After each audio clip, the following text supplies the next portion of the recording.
Tom, I was very pleasantly surprised coming to morning mass and seeing you there, which I didn't recognize you at first, on the feast day of St. Mary Magdalene. Can you share with us a story of how you came to be in the position you are now, and what's that journey been like, and where are you going? Sure. So thanks, Diogenes. I felt since around, I guess about 24 years now, I felt like I had a real calling to the diaconate. And the roots of that were at 9/11. I responded to 9/11 and was doing some mental health counseling at Ground Zero. And I felt that the Lord was calling me to something deeper than just doing mental health support, that somehow I didn't know quite what it was, but that the Lord was calling me to do more spiritual work with people. And for a while I discerned whether maybe a lay Catholic chaplain might be the route, but then I really felt strongly and finally came to peace with accepting the call to the permanent diaconate. So I entered the program in 2020 and have been in formation since then. In March, the bishop installed me as an acolyte. That's the last stage before ordination. And God willing, next year I'll be ordained a permanent deacon.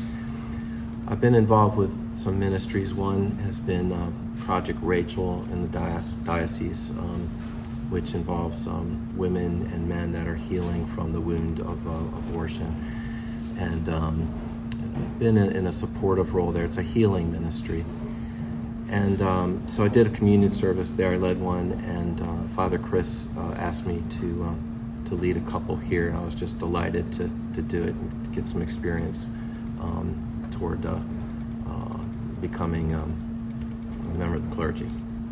Excellent. Well, congratulations. It's I remember, sitting with you at Sassoul talking about writing and even visiting you at your house to that terrific, was it a Christmas party? It was on St. Patrick's Day. Yeah, it was, and so I hadn't seen you, and I thought about you, and I thought, oh.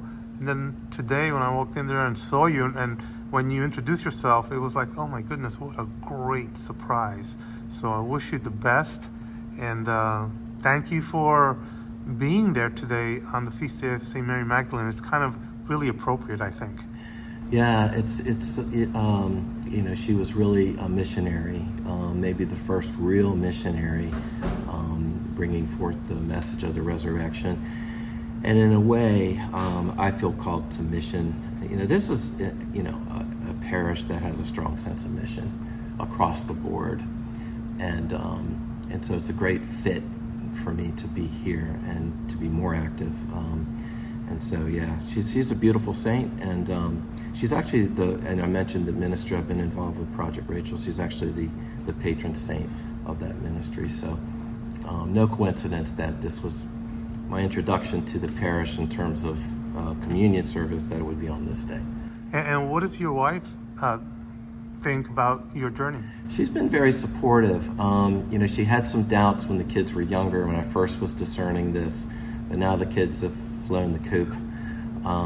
She's been supportive. She attends a lot of the formation classes and training so that she can learn. And she's trying to start a ministry here called Walking with Moms. I think you'll hear more about that as she gets more organized and gets more support from other parishes that have a successful running of that program. So, Walking with Moms in Need, that's what that's called. But she's been very supportive. Couldn't be here today; she was working, but she was here in spirit. Okay. Well, Tom, thank you for taking the time, and thank you for being there this morning and for being on the journey you are. I appreciate that.